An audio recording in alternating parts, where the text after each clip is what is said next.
10.5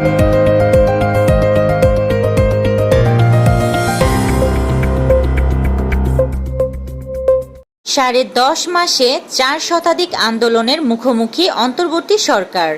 BNP আগামীতে রাষ্ট্র পরিচালনার সুযোগ পেলে সংস্কারে মনোযোগ দেবে বলে মন্তব্য করেছেন দলটির ভাইস চেয়ারম্যান আব্দুল আওয়াল মিন্টু।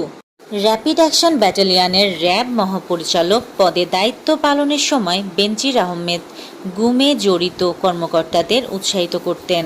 সে সময়ে র্যাবে কর্মরত এমনই এক কর্মকর্তার বিষয়ে প্রতিবেদনে তার কর্মদক্ষতা খুবই সন্তোষজনক এবং নেতৃত্ব উচ্চমানের বলে প্রশংসা করেছেন বেনজির।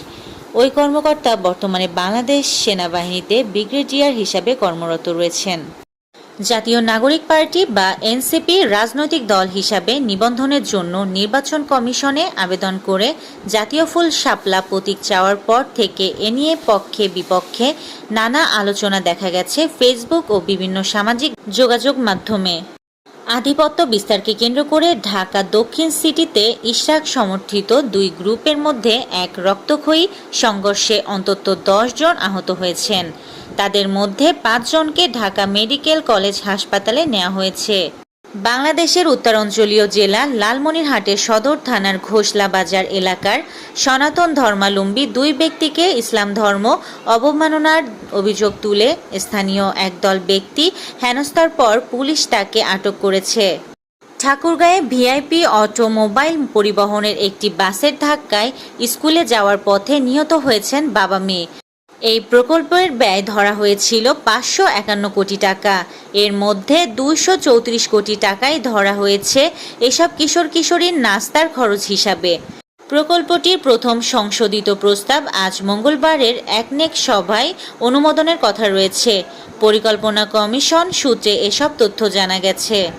নওগাঁর পোরশায় চলতি মৌসুমে 900 কোটি টাকার আম বিক্রির সম্ভাবনা রয়েছে। এই উপজেলার সর্বত্রই এখন আমের ব্যবসা জমজমাট। গাছ থেকে আম নামানো ও বাজারজাত করা নিয়ে ব্যস্ত সময় পার করছেন বাগান মালিক, ব্যবসার সাথে জড়িত ব্যবসায়ী ও শ্রমিকরা।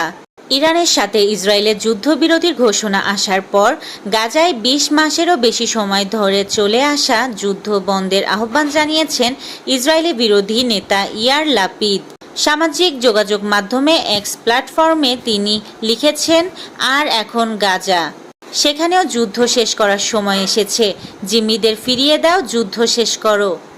যুদ্ধে এক ইরানের কাছেই ব্যর্থ হল যুক্তরাষ্ট্র ইসরায়েল। শ্রীলঙ্কার হয়ে দ্বিতীয় টেস্টে অভিষেক হতে যাচ্ছে 24 বছর বয়সী ব্যাটিং অলরাউন্ডার সোনাল দিনুশার। আজ 38তম জন্মদিন পালন করছেন লিওনেল মেসি। তার আগে কাল যুক্তরাষ্ট্রের পূর্বাঞ্চলীয় সময় রাত 9টায় মাঠে নামতে হয়েছে মেসিকে।